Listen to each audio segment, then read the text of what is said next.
Bruno Fernandes yaari bareedaati kan inni taasisee ture. Kubbaa bareedaa ture kan nuti daawwachaa ture.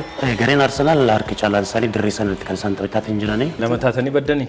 Badaa jiraanis. Kophee qulqulleesseera. Agadaa shonkoraa fa'aa daldaleera. Waan akka stuudiyoo akka sound proofii qabu. Yoo ati iyyite u'uu jettes kan namni bakkeedhaa si dhageenya. Anaan na beeksisee sadarkaa sibira dhufuu kanaan nagaa dhifaa yaadeen beeku. Eegas Finfinnee kanatti galte. Barsiisonni yeroo baay'ee gaafan gaggabee kufufaa waan bitan fa'aan jiru. Saayinsii isa qofa sana baratteefis gaazexeessaan taatu. Taalentii isa qofa waan qabduufis gaazexeessaan taatu.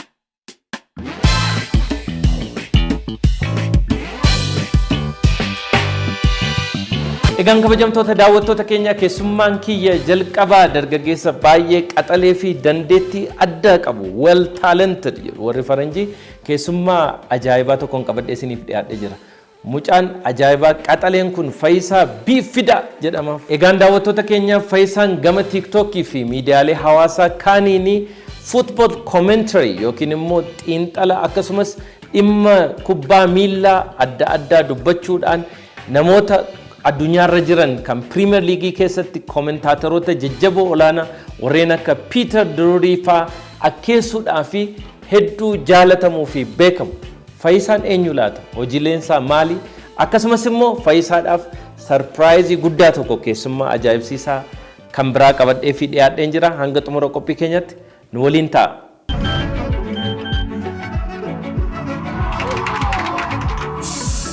The Nexus L 127 L 131 L 2028 The Nexus qabadhaa addunyaa waliin tarkaanfadhaa. Itiyoo Telekoom irraa.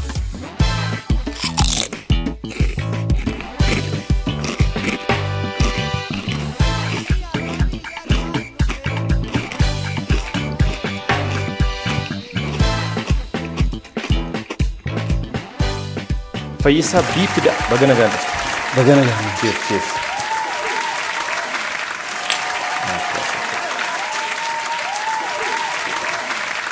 Sila akka staayilii keetii fi akka dubbattutti Faayisaa Biifida bagana gara gammadaa shoo dhufte. Faayisaa Biifida baga nagaan gara gammadaa shootti nagaan dhufte isin jechuun barbaada. Ani yeroo ammaa kana lafaa kee kunoo simadhee hin jira.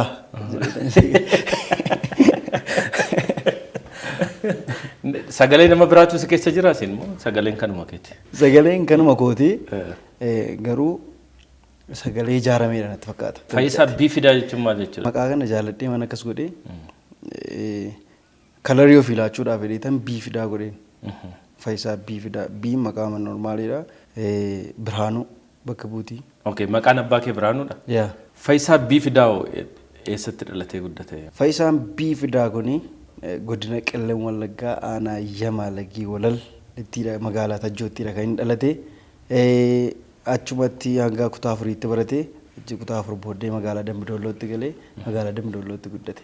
Yamaalagiitti dhalatee Dambidollootti guddate. Yamaalagiitti dhalatee Dambidollootti immoo guddate.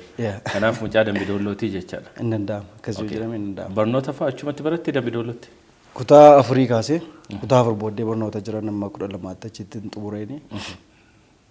Jireenyi Dambidolloo maal fakkaata ture hanga kutaa 12 xumurtutti seenaa addaa wayii fa'aa qaba Faayisaanii jedhanii natti himanii. Mee akkam ture jireenyi Dambidolloo maaltu si mudate akkamittiin baratte akkamittiin of barsiiste of barsiisee jechuuf waan hin dhageef. Dambidolloon chaalenjii gurguddaa qabdi Faayisaadhaa wajjin jechuudha. Dambidolloo keessatti fayyoo wanti inni godheen hin jiru. Kophee qulqulleesseera. Agadaa shonkoraa fa'aa daldaleera. Staadoomii irratti barra fa'aa olii gad deemee wantoota nagadaman wantoota gurguraman hundumaa gurguraa tureera. Chaalenjii baay'ee keessa darbe fayyoon abbaan isaa ijoollummaatti irraa du'e. Gaafa abbaan isaa irraa du'u faamiliitii wajjin jiraachuun itti cimeeni. Harmi haati koo ni dandeessi. Ijoollee warra kaan dandeesseetti obboleettii koo fa'aa seematu gargaaree guddisee hanga seen yuunivarsiitii seentutti seematu gargaareeni. Angaruu ofittummaa wayii tokkos qaba wanni of se'a. Abboomamuu diduurraan kan ka'e baadiyyaarra Yamaalagii Walal jechuun gara baadiyyaati. wanta hangafoonni koo godhinaan jiran fudhachuu diduudhaaf jedheetanii gara magaalaatti baqadheen. Kutaa 4 addaan kuteetanii gara magaalaa seenee. Maatii wajjin wal loltee akka jechuudha. Maatii wajjin walii galuu badeetanii kan hin dhufe. Waan nama ajaa'ibu Anfaarree bakka jedhamu wayii tokko jira. Achii kaasee amma Dambidollootti lafa deemee tan dhufe adeemsa guyyaa tokko lafa deemnee mucaa hiriyaa kootii wayii tokko wajjin lafa deemnee. Lama taatanii baddanii? Badaa jiraannis? Nama Itoophiyaa keessa hin jiru. Itti ufee deemee. Akkasitiin dhufnee magaalaa Dambidolloo gallee magaalaa Dambidolloo gaafa dhufu mana akkoo kootii jira. Mana haadha kootii jechuudha. Achiin tureeni. Sababoota hin taaneeni achiis bahee mana namaa wayii galee hin tureen. Achitti chaalenjii guddaan arge. Baay'ee rakkachaa ture. Wanta dhalli namaa dabarsuu hin dandeenye dabarseera. Baay'ee rakkisaa tureera iddoon sun. Barachuudhaaf wanti hin godhin hin jiru. An barumsaa addaan hin kutan seenee itti fufee ittiin milkaa'ee waan guddaa irra gaarii yaadaa ture. Kutaa 5 kaasee hanga kutaa 7tti mana sanan taa'ee barachaa ture. Mana nama ta'ee maqaa abbaa isaa maqaa dha'uun barbaadu. Manni sun baay'ee na rakkisanii. Baay'ee rakkadhee. Mee maal faatu si mudate? Al tokko seenaawwan akkasii namoota seenaa wal fakkaataa akka kee qaban amma jireenya akkasii jiraachaa jiran wajjin wal qabata waan ta'eef maal faatu si mudate?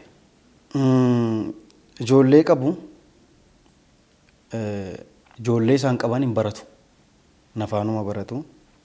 Warreen na dura jiranis jiru, warreen sadarkaa koorra jiranis jiru. Mana sanatti maaltu ta'a? Biddeen faatu hojjetameetu gabaatti geeffamee gurguramaan.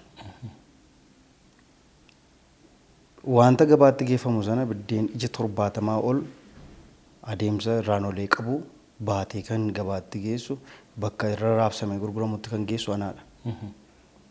Sun baay'ee dhabbii guddaa qaba. Baay'ee biddeen ija 70 ol hin baadhaa sadarkaa kutaa 5 kutaa 6. Mataatti baattee geessita? Laffisaa irraan oleedha. Mataatti baadheen gabaatti geessaa.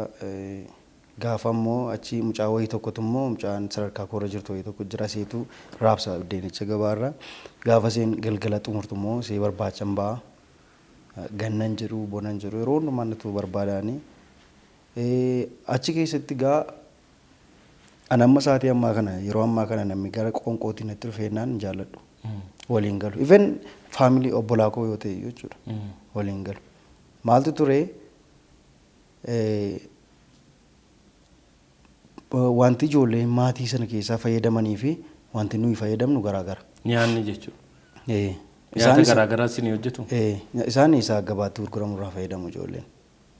An keenya immoo addaadha jechuudha. Kan ani immoo keessumaa adda fayyadama. Yeroo baay'ee irbaata nyaachuudhaaf kan hin carraa qabu. Irbaata nyaachuu qofaattiidha kan hin carraa argadhu. Maaliif ganama saatii 2:10 kilaasii seena. Yeroo 2:10 gara kilaasiitiif ka'uu isaan hin rafu. Hojiin isaanii saatii 4-5 booda jalqaba waan ta'eef jechuudha. Hin rafu. Ganama gaafa ka'anii saatii 4-5 qursii ciree isaanii fayyadamu. Nyaati ijoollee warri nadduukaa kilaasii seenan nyaatan immoo adda waan ta'eef an carraan argadhu jechuudha nyaachuudhaaf. Seen akkasitiin kilaasii seenaa. Kilaasiitii bahee dhufee wanta lafa jiru sanan gabaatti geessaa. Biddeen sanan gabaatti geessaa. Achii dhuftee nyaattaadha kan naan jedhamu. Isaan ciree isaanii saatii 5-4 keessa nyaata waan ta'eef laaqanni isaanii sadaqaa gara 9tti deemaan. Gara 9-10 keessa nyaatu isaan. Saatii mabeelaa nyaatu jira waan ta'eef jechuudha. Carraa sana sin argadhu yeroo sana eessan jira biddeeniin gabaatti geessaa. Gaafa biddeen gabaatti geessu yeroo hundumaa mana barumsaatti hin deebi'an. Barataa aktiiviidha waan ta'eef jechuudha. Barsiisonni koo na beeku. Arguus danda'u haasaa koo kun arguu danda'u beeku. Barsiisonni yeroo baay'ee gaafan gaggabeekuu fofaa waanaa bitan faan jiru isaan yaadatu beeku. Barsiisonni na wajjin dhamaa turan na gargaaraa turan rakkina koo beekanii na gargaaraa turan jijjiiru isaan hin beeku yaadatu haasaa koo kana yaadatu jechuudha. So amma mana barumsaatti hin deebi'a. Maaliif tiitooriyaalii jira barataa aktiivii waan ta'eef yeroo hundumaa yeroo koo barumsa irratti dabarsuu waan barbaaduuf kallattiidhaan isan gabaatii deebi'u mana barumsaatti hin goraan. barumsa koo tiitoriyaalii koo hordofaanii yoo waamti tokko hin jiru yoo ta'e iyyuu immoo manuma barumsaa keessa turuun filadha. Manatti yoon gale natti dheekkamamuu danda'a wanti garaagaraa ta'uu danda'a waan ta'eef. Gara kutaa 6 gaafan ga'u garuu sa'aatiin itti lafa gabaatii deebi'u sanatti waan tokko hin jalqabeen. Agadaan guuree daldalee of gargaaruu jalqabe. Sunis xiqqoosee ittiin tolle warra manaatti ittiin tolu carraa naan laatanii dhiibbaan tokko tokko hin jiraatan waan hundumaa haasa'uun gaarii miti. So gaafan akkas ta'u dhiibbaan guddaamti gaafa narra ga'u mana sanaa ba'uu murteesse kutaa 6tti manichaa ba'uu murteesseen. Nam bada jedhee yaadee yennaani namni ollaa sana jira ollaa keenya namni taa'aa ture wayii tokko jira mana fira kootii tan si gashaa si barsiisaa yoo barbaadde asuma teessee yoo barbaadde immoo gara Finfinneetti si geessinee si barsiisnaa naan jedhanii turanii. Isa booddee hin taa'ee tan itti walii galee tan saanduqaa manichaa bahee nama sana bira dhaqe. Gaafa nama sana bira dhaqu isheen bira na keessee jirtu suni xiqqoo ishee firummaa walitti qabna. Attee kasastee nama sana. Warra ati dura bira turte. Warran bira dhaqe sana warra haaraan bira dhaqe sana hin kasasteen. Isheen bira ture sanatu kasasaa jechuudha. Warra bira turtetu warra haaraa an bira dhaqe. Isaan rakkina koo arganii na gargaaruuf jecha si barsiisna jedhanii rakkoo koo hundumaa beekuuf ollaadha waan ta'eef waan hundumaan arguun. Si na gargaaruudhaaf jedhanii akkas godhanii garuu hin taane dubbiin hin taane hin kasastee seerri immoo dursa maatiidhaaf kennamti akka faamiliitiin akka firummaa of keessaa qabna waan ta'eef isa itti na deebisanii garuu mallatteessanii itti na deebisan. Mucaan kun kana booddee rakkoo xiqqoo si jedhee dhufee ni mata ta'ennaan utuu hin gaafatamin ji'a 6 hidhamta jedhaniitu mallatteessanii itti na deebisanii. Ittiin deebi'ee manichatti galee turtii ji'a 2-3 waan hin caalle booddee wanti kanaan dura irra ture natti deebi'een hundumtisaa. Xiqqoo see bayyanadhee ji'oota muraasa bayyanadhee natti deebi'een kutaa 6 roon baradhu jechuudha. Achi wanti jireenyi koo bakka baay'ee manatti ulfaateenaan yoo naqee himadhee ni hidhamti. Hidhamteennaan immoo ijoollee sanarraatu waan taane taa'amti qoodan nama miidhu dheetan ija koof miila koo qabadheetan manichumaa baheen. Manichaa baheetan ofii kooti baarandaatti galuu jedhama. Bakka naquun beekuun ture gaafa nachii bahu. Karaarra utuu hin joonjoo barsiisaa wayii mana namaatti nagasheenii barsiisaa tokko jira mana namaatti nagashee isa booddee achi kutaa 6, 7, 8 achi taa'eetan baradheeni manicha taa'een baradhee kutaa 8 mana namaa taa'een baradhee jechuun hin danda'amu. Baarandaa taa'ee baradhee jechuun hin danda'amu. Mucaa wayii tokko jira mana kiraayii nuu fuudhee mucaa hiriyaa kooti Barakattaa Miruu jedhama amma Wallaggaa Yuunivarsiitii jira barachaa jiraan ammayyuu. Inni na gargaaree baay'ee sappoorti na godhee maatii isaatii wajjinis walla barsiisee sappoorti na godhee akkan kutaa 8 ministeerii fudhadhu na godheeni sadarkaan barnoota kootii immoo gadi hin bu'u. Kutaa 8 isa birattiidha mucichatu narra tokkoffaa bahee lammaffaa bahee mana barumsaa Adventistiitti jechuudha. Achi akkasitiin elementarii xumuree kutaa 9-10 immoo mana namaatti hin gale mana nama kan biraatti jechuudha. 9-10 haala gaariitiin nan baradhee achi kutaa 11-12 immoo mucaasaa kutaa 8 ofitti na fuudhe kanatu manuma isaaniitti na gasheen. Manumatti na fudhatee galee mana barumsaa beeziitti wajjiniin xumuree mucichaa wajjinii akkasitiin nan xumure jechuudha jireenya Dambidolloo. Walumaa galatti jireenya Dambidolloo kana fakkaattiin. Baay'ee nama gaddisiisa dhugaa dubbachuudhaaf. Umriin kee meeqa? Gara 26ti. 26 ta'eera. Eegas erga barnoota kee kutaa 12ffaa xumurtee yuunivarsiitii seentee? Yuunivarsiitii seeneera. Carraan koo baay'ee carraa baay'ee bal'aan qabu carraa bareedaan qabanii yuunivarsiitii Maqalee yuunivarsiitii naqee. Bara 2012 Maqalee yuunivarsiitiin seenee dubbii ture. Itiyoo Tigiraay walitti bu'iinsa ture bara sana waggaa tokko achitti barannee booddee walitti bu'iinsa uumamee dubbichatu biyyatti nu gaggashee barumsa addaan kun eegallee jireenyi Maqalee namatti tola ture. Maal barachaa turte yeroo? Yeroo sana common course dhaga. Achitti kan furanne common course dha. Fiildii macarraa fiildii nu kennanii booddee dubbiin ka'e. Erguma fiildii arganneetu dubbiin ka'een. Maal argattee turte fiildii? Electrical engineering gale. Maqaleetti electrical engineering galeen ture. dubbiin kee edda nukutee biyyarra nu raabsaniin barattoota achi Maqalee turan biyyarra raabsanii Tigraay keessa kan turan hundumaa biyyarra raabsamee turan anaan hawaasaa nagee. Hawaasa nagahuunsaa ammas dhiibbaa biraan irratti uumeen. Utuu Oromiyaa keessa nagayeetii silaa baay'ee bareedaa ture. An hojii aartii nan hojjedhaa. Diraamaawwan walaloowwan garaa garaa nan hojjedhaa waan ta'eef carraa tokko tokko nan argadhaan ture utuu Oromiyaa keessa nagahee. Amma garuu deebisee biyya afaan keenya hin beekne hawaasaa nagahuu jechuun carraa koo hin turre. Dhiibbaa uumee challenge of godhee barachuun natti cime ammas. Hawaasa sana waggaa 2 ture. Fi elektirikaal injinariingii waggaa 3ffaa irratti addaan kutuudhaaf hin dirqame jechuudha. Nama si barsiisuu hin qabdu turteerus. Namni na barsiisu hin jiru. Eegas Finfinnee kanatti galtee? Nan dhufee obboleettiin koo kan inni wajjiniin mana barumsaa galee amma kutaa 12tti kan wal duukaa barachaa turre. Mana barumsaa gara garaatti baranna garuu sadarkaa barnootaa wal qixaarra kan turre as turteen. See bira taa'ee giddugala aadaa Oromootii aartii baradhe. Gidduu kanatti gaa wanti baay'een tureera. Tiraanspoortii dhabuun Meeksikootii ka'ee sabbataatti lafa galee beekaa. Gooroo faatii ka'ee fa'aa Meeksikoo fa'aatti lafa dhufee fa'aa beekaa. As keessa lafa deemaa tureera baay'ee. Maaliif tiraanspoortii dhabuu gooraan ka'e jechuudha. Sana challenge godheetan barumsa giddugala aadaa Oromootti eebbifamee sartifikeetii wayii fudhadhee sartifikeettiin sun immoo baay'ee na fayyadde. Akkan amma guyyaa har'aatti Finfinnee keessa turuu fi baay'ee na fayyade sartifikeetiin achii fudhadhe sun. Maalan godhee sartifikeetii sana qabadheetan deebiingii wayii tokko jira sagalee warra afaan Amaariffaa gara afaan Oromootti warra hiikan. Deebiingii hojjetu isaantu nagasheen. Hojii isaan nagashanii sagalee immoo amma ta'e hojjechaan ture. Ofirratti hojjechaan ture waan ta'eef sagaleen koo amma ta'e wayii tokko namni jaallataanii sana carraa argadhee qaxarameetan hojjedhee waggaa tokko waan akkasiitiif achiin hojjedhee inni baay'ee sappoortii na godhee jechuudha. Akkasitiin dhufee yoo nagahee Finfinnee keessatti. Egaa dhiyeenya kana immoo ati baay'inaan kan ittiin beekamtu tiiktookii kanarratti koomentaatarii yookiin immoo waan sagaleedhaan fakkeessanii kubbaa miillaa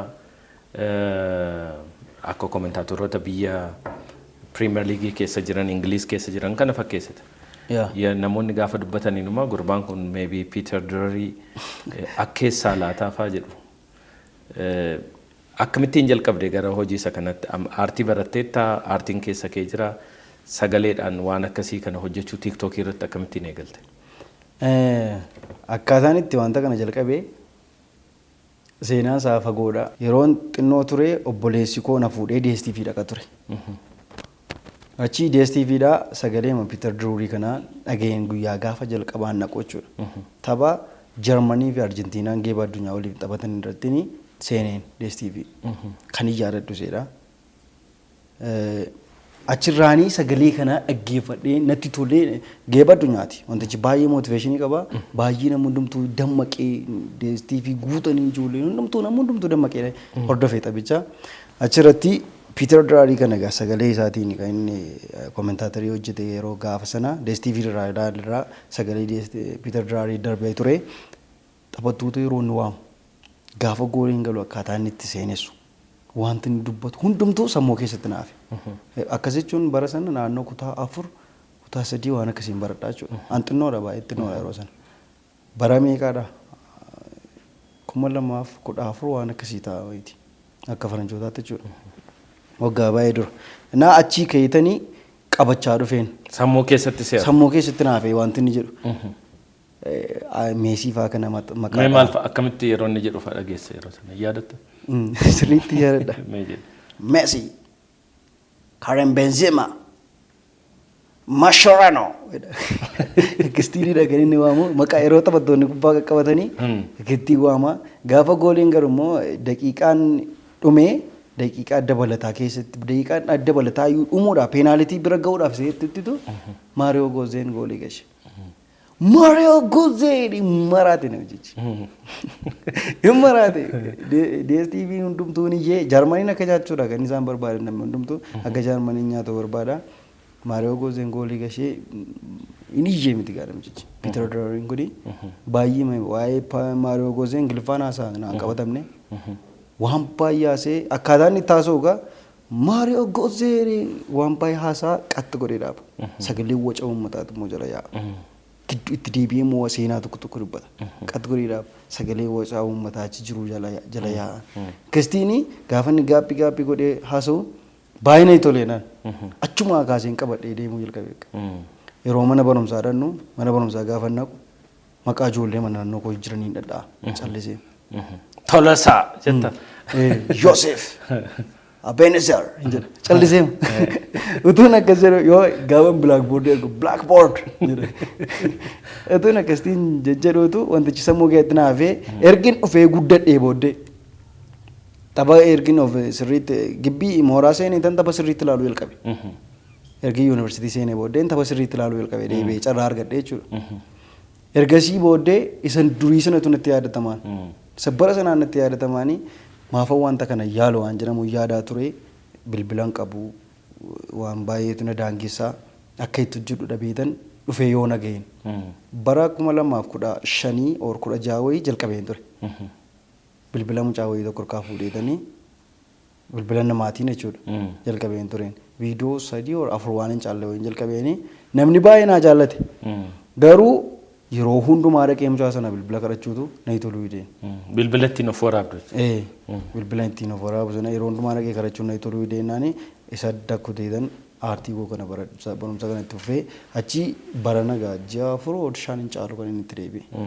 Garuu TikTok irraas yeroo viidiyoo kee baay'ee salaallu waan adda addaa mataatti kaattee sheeppiis mataatti kaattaa cilfaan si nafuu.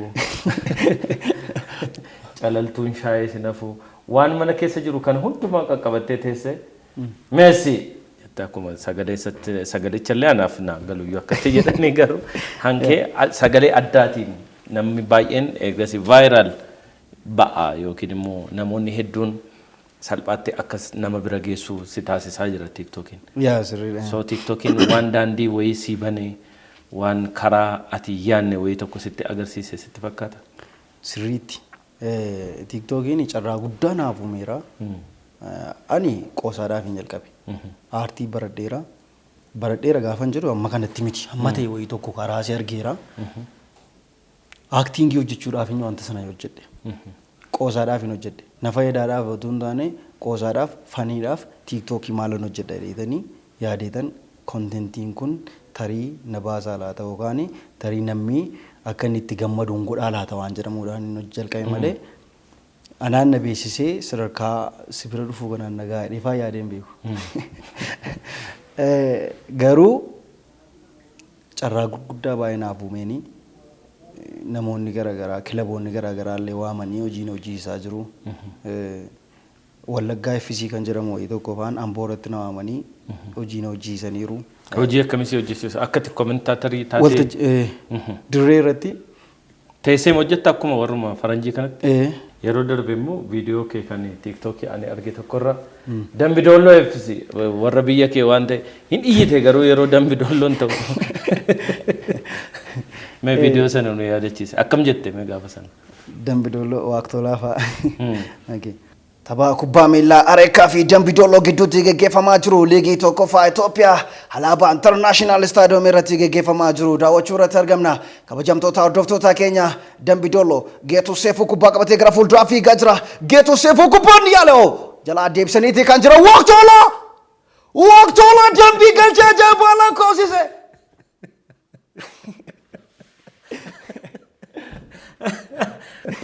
Sagaleen kan cufamu yeroo akkasitti iyyitu kan baay'ee sagalee kee amma duraan itti aniifatti sitti waliin haasa'aa turre caala sagalee baay'ee iyya qabu tokkoon dubbata. Sagalee kana yeroo mana keessatti faa naannoo sanatti faa akkas jettee dubbattu ollaan faan dhufanii maal jechaa jira mucaan kun maaliif nutti iyya mucaan kun faa jedhanii sini manne. Wanti baay'ee na rakkisaa jiru amma wanti baay'ee na rakkisaa jiru isaadha. Ani bakka hin jiraadhutti waraabuu hin danda'u. Sagalee koo kana bakka hin jiraadhutti mana kiraa keessaa si ariisisa sagaleen kun. Beekamaadha. Mana guyyaa lama buluu hin dandeessu akkas gocha. Maaliif namni hin ciisaa namni boqotaa guyyaa mootuu ta'e immoo guyyaa mayyuu yeroo namni mana hin jirretti iyyuu birmachuu danda'a. Maraatu wayii as seeneera jedhu. Maaltu ta'e jedhanii dhufu ollaan. So maalan godhaa ergi taphi taphni galgala taphatamu yeroo baay'ee ergi taphi taphatamee darbee booddee ergi waan hundumtuu raawwatee booddeeni ganama gaafa bari'u moggaatti ba'a. Eessatti baate? Moggaa wayii jira sabbataa keessa bakka namni hin jirre moggaa wayii tokko jira. Laga wayii jira. Bosona keessa moo? Okay. Achi deemeetan riskii fudhatteeti gaa. Saamamuun jiraachuu danda'a. Yeroo baay'ee utuun hojjechaa jiru gaafa namni dargaggoonni namni 2-3 karaa darbuu dhufu moobaayilii kee fudhattee fiigu. Dhiiseen gara biraatti godha. Waan hojjechaa jiru dhiiseen gara biraatti godha. Namni natti siquu hin qabu waachitti. Maaliif bilbila koon harkaa akka itti rakkadhee fide beekamtee bilbilatti. Ishee mana harkaa buusnaan? Harkaa fuunaan nafa wanti hojjechaa jiru nafa waan ta'eef. Carraa kana warri mana bilbilaa qabdanii ergaan kun sinii fi bilbila gaarii kennaa fi yaa hojjetu viidiyoo bareedaa waan gaarii sitti hin fakkaatu? Yaa wantu ta'e gaariidha. Torban dhufu sarpiraayisii godhu jennee abdii guddaadhaan eegna. Innaa akkasitiin ergi yeroon itti darbeeti gaa sana caalaa utuuni manuma xiqqoosee qobaatti adda baatee wayii qabaadheeti. Waanuma akka stuudiyoo akka saawundi piruufii qabu yoo ati iyyitee u'uu jettes kan namni bakkeedhaa si dhageenye. Maaliif kun waan inni na fayyaduufi tokkoffaa taphni tokko amma taphatamee xumuramee jennaan yeroo sumaan haayilaayitii isaa hojjedha. Sanaaf baay'ee na fayyadaan manni qobaatti qabaachuun koo. Inni lammaffaa immoo namni baay'een laayivii seenii naan jiru. Amman carraa iddoo biraatiin argannetti utuu waan akkas akkasiifaatiin dhufeeti silaa baay'ee bareedaa ture. Tapha guutuufaa TVdhaan sii banamee laayivii guutuu isaa teessee miira ammaa kanaan dabarsuu jechuudha. Wanti na dhibu hin jiru. Wanti na dhibu hin jiru maqaan taphattoota salphaamatti naa galaanii nan qabadha. Kan siin baay'ee si rakkise maqaan taphattootaa keessaa? Yeroo baay'eedhaaf irra itti deddeebi'ee shaakalee kan hin qabadhe maqaa salphaadha garuu anaaf naa qabatamuu didee Soboslaay. Soboslaay. Dominic Soboslaay kan Liverpool taphataa Liverpool lakkoofsa 8 yeroo baay'ee rukuttaa adabbii. Soboslaay. Dominic Soboslaay. Soboslaay. Maqichi garuu maqaa ajaa'ibaadha. Jechuun ilaali maqaan salphaadha maqichi ilaali. Sobasi. Soba. Laayinis immoo soba. Namicha sanatu arginetti illee gaariin maqaan isaa gama lamaaniyyuu. Ani warruma dhaga'e Soboslaay. Dominic Soboslaay maqaan kun rakkiseera. Lewandowskiin ammayyuu akkas jedhamaaf akkas jedhamu dhiisuusaa Lewandowski. Hin ulfaatanne kunis deebi'ee immoo yeroo baay'ee ergin maqaa waamee booddee koomentiidhaan maqaan kun akkasumatti akkasitti sirreeffadhu kan jedhamu baay'ee jira. Namatu sitti madeebise. Fakkeenyaaf amma Maaks Daawumaan mucaa xinnoo Arsenaal keessaa taphatu sana ani dheengaddummaa dhaga'iin argee mucicha yeroo baay'een argu tapha irratti. Arteetaan teessisaanii argeemanii goolii gashite gurbaan. Kilaba guddaa irratti goolii gashiteeni. Doomaanii kana egaa maqaa isaa argeeman akkuma barreeffame ittiin dubbiseen ganaa maqaa isaa deemee qayyabachuu hin dandeenye. So akkasumatti naan jechaa ture. Wanta akkasii jira laa maqaanii baay'ee nama rakkisa chaalenjii nama godha. Amma ati Piiteriin yeroo akkeessitu Piiter Ingiliffaan hojjeta. Yeroo tokko tokkottis miira akka Piiter kana fiduudhaaf jechoota Ingiliffaafaan fayyadamta. Ingiliffaa akkamii fayyisaan baay'ee danda'a Ingiliffaa gara Piiter faayyuu bakka bu'uu danda'a siin jedhu waan ta'eef. Ingiliffaa barachaan jira amma. Namni mana barumsaa galteemu? Yaa. Okay. Afaan of barsiisuudhaaf jecha. Yaa afaan Ingiliffaa maaliif wanti beekamaan hin jiru. Yeroo gabaabduu gidduutti ji'a muraasa ji'a 5 kan hin caalle gidduutti akkasitiin argin baariyaalee bahee booddee carraa guddaa wayinaa dhufuu danda'a waan jedhamuun. Ingiliffaanis itti tumuu dandeenya jettee yaadde. Wanti beekamaan hin jiru. Keessumaa Itoophiyaan immoo bara 2029tti geeba Afrikaa qopheessuudhaaf qopheessaa jirti jedhamti. Yeroo sanatti maybe carraa argadhee dorgomaa ta'uu waan danda'a koomentaatariidhaan. So ammaa kaasee afaan Ingiliffaa barachuun qaba jedhee mana barumsaa seenee jira. Namni na gargaareera. Namni sappoortii na godhee mana barumsaa na gashee jira. Ingiliffa kana amma kana isheen amma dubbadhu kana achumaa qophii godhee fideetani. Isuma isaan dubbatanii dhaggeeffadheetamni haayilaayitii booddeedha kan hin hojjedhu. Achii ishee dubbadhee ka'eetanii dhaggeeffadhee ka'eetan ishee isaan jiran irra deebi'aa yeroo baay'ee. Mee tapha Maanchesterii fi Arsenaal gidduutti geggeeffame tokko Ingiliffaan yeroo baay'ee meeshaawwan adda addaa kana fayyadamta. Meenuunis meeshaa manaa qabnu si kennan isaan akkatti hojjettu barbaadna piroodiisaroonni nuuf fidu. This is a big match, Manchester United versus Arsenal. Harris Fernandes, Dogu, Fernandes, Dogu, Patrick Dogu! What an amazing shot and amazing score! It is very nice and amazing finish from Patrick Dogu.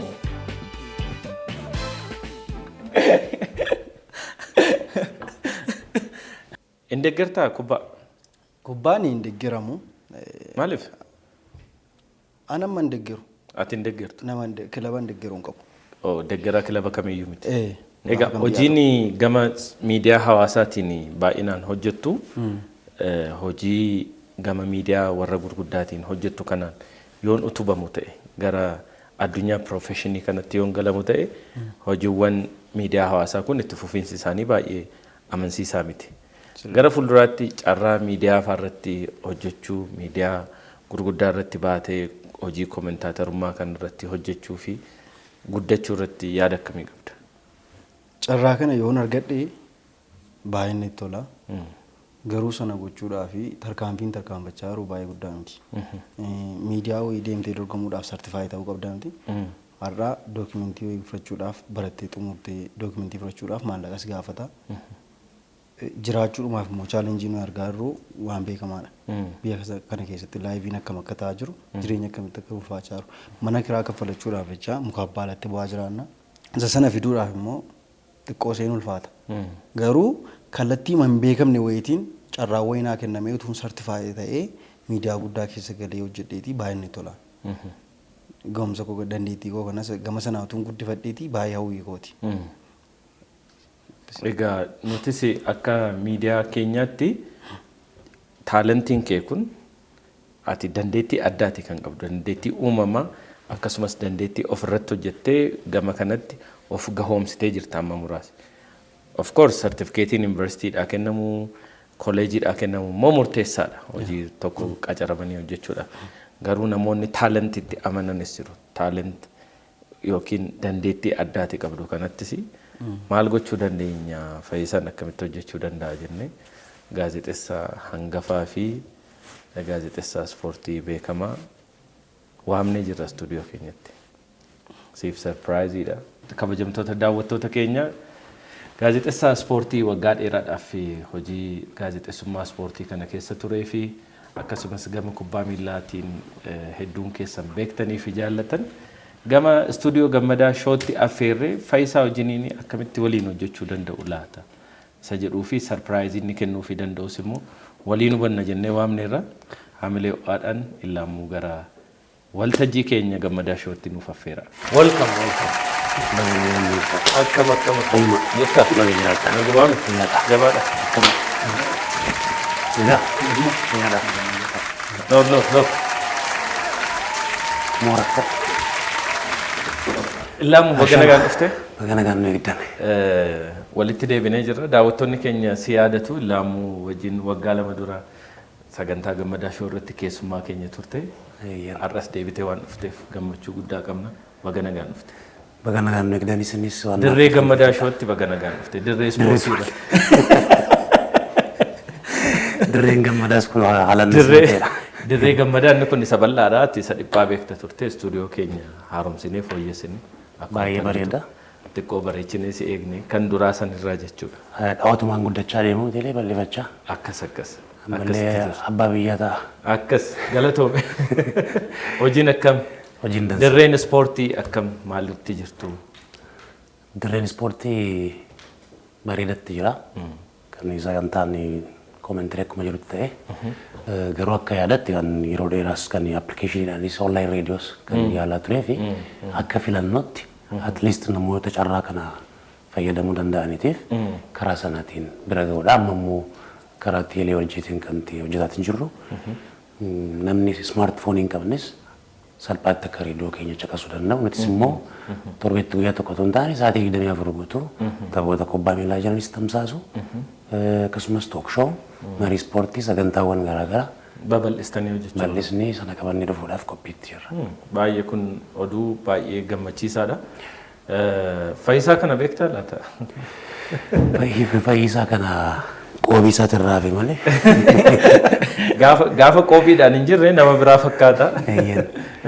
Malee argeera. Actually namoonni muraasti keessaan natti ergaa turan. Laalee taalentii qabaa odoo garkeetti fudhattee waan jedhu kana naaf erganii turan. Garuu ilaaleetanii at least sirriitti hubachuun qaba tokko.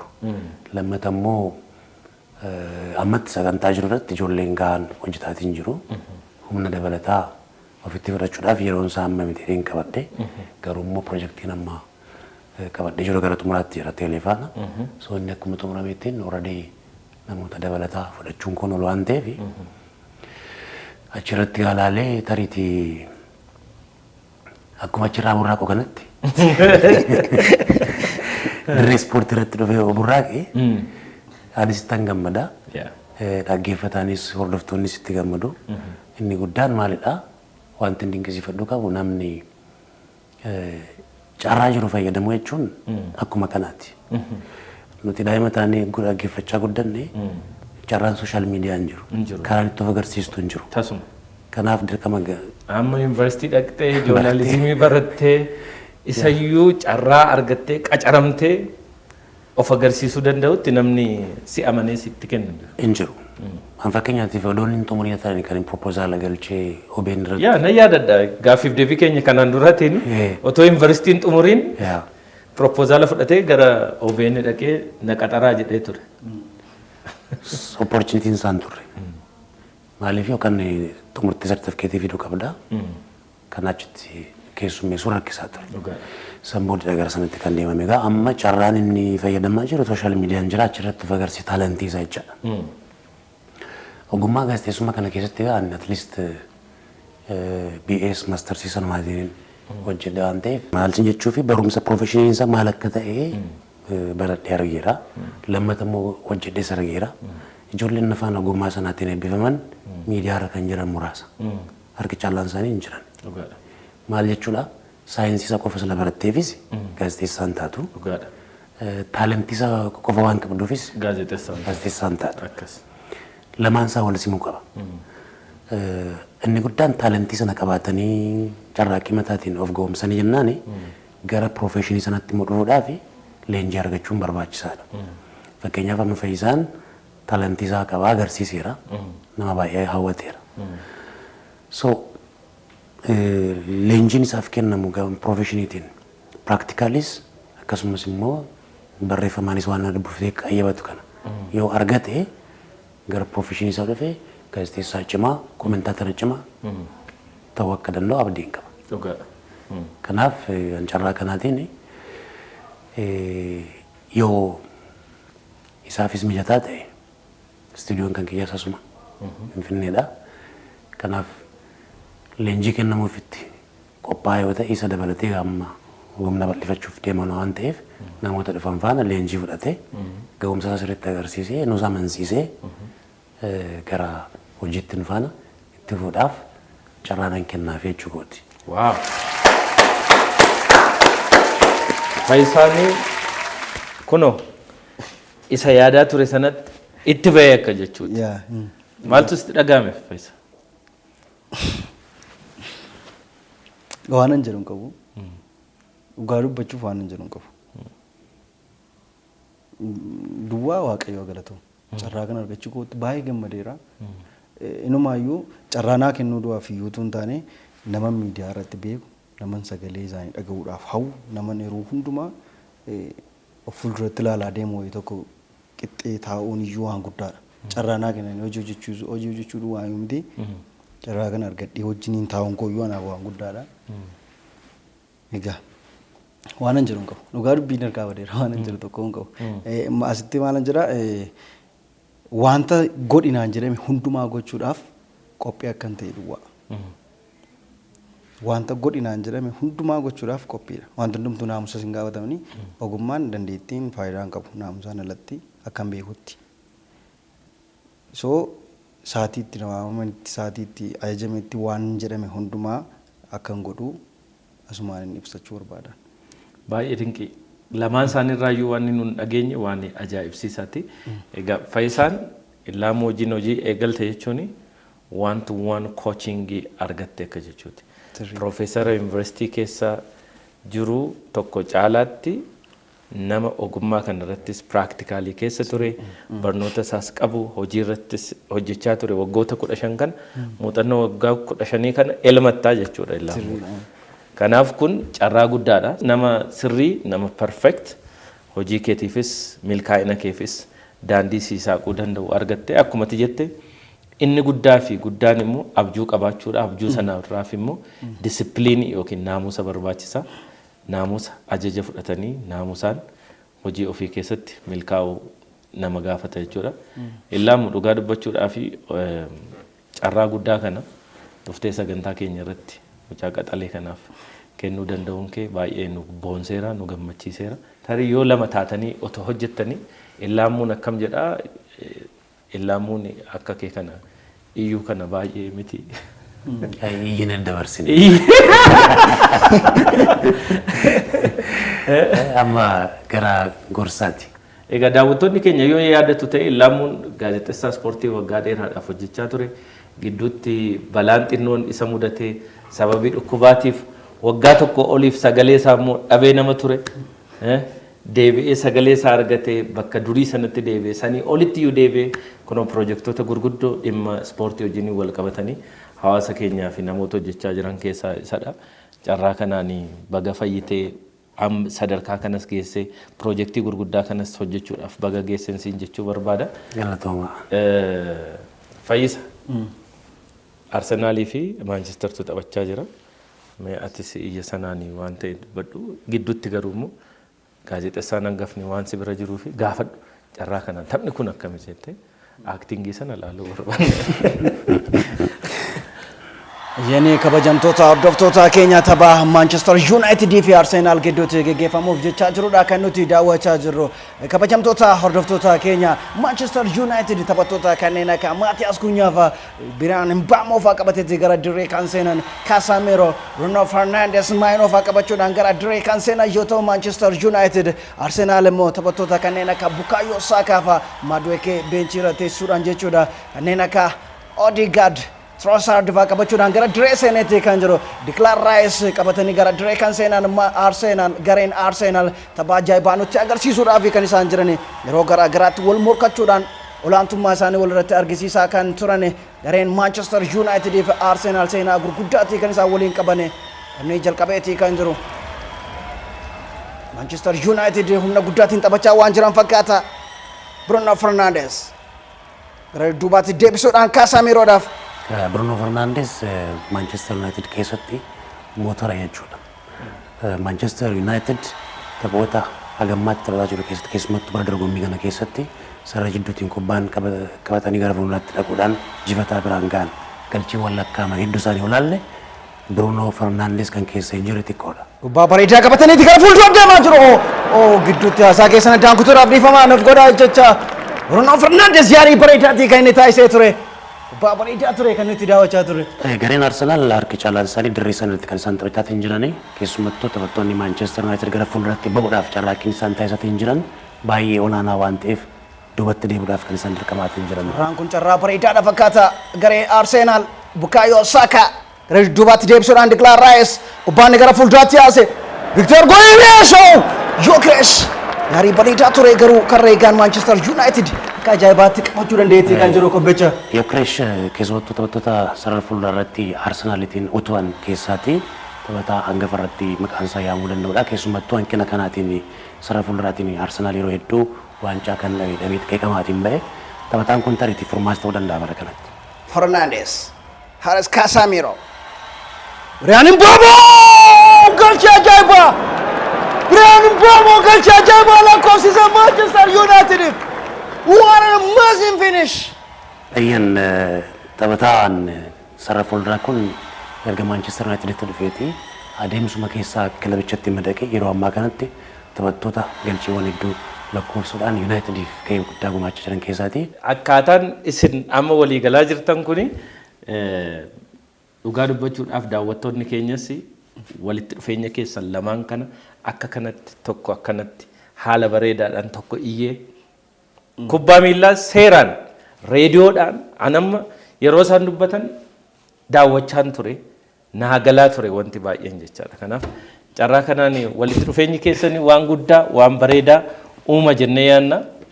Illaamuunis carraa kana Fayyisaadhaaf waan kenniteef galatoomii ulfaadhu siin jechuu barbaanna. Fayyisaanis immoo jabaadhuutii cimiitii gara fuulduraatti gaazexeessaa ispoortii jabaa Oromoon qabdu taatee akkati fuulduratti baattu abdii guddaa sirraa qabna. Keessummaa keenya taatee waan dhufteef galatoomii. Illaamuunis carraa kenniteef baay'ee galatoomii. Lachuu keessaniyyuu gaa sababa yerootiif qofa asirratti xumuruudhaaf dirqamna.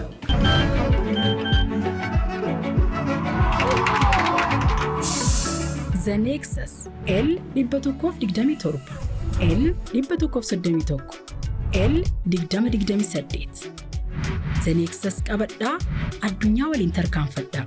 Itiyoo Telekoom irraa.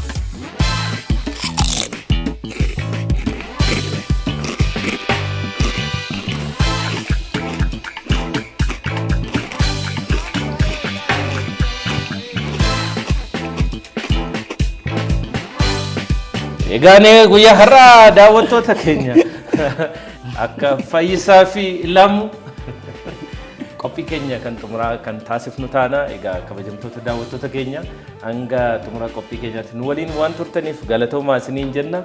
Gaazexeessaa hangafa Illaamuu Dajanee fi akkasumas Fayyisaa Biifida waliin turtiin nuti guyyaa har'aa taasifne kana fakkaatu ture.